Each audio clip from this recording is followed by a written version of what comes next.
dowry. Asụsụ Bekee sị, in marriage a na-akpọ ego dowry.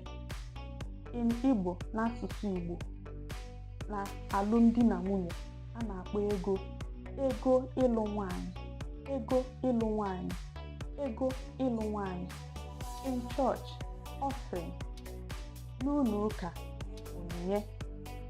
onyinye n'ụlọ ụka, onyinye. In school, fees. In school, fees. N'ụlọ akwụkwọ, ụgwọ akwụkwọ. N'ụlọ akwụkwọ, ụgwọ akwụkwọ. In court, fines. In court, fines. In court, fines. N'ụlọ ikpe, ego ntaramahụhụ.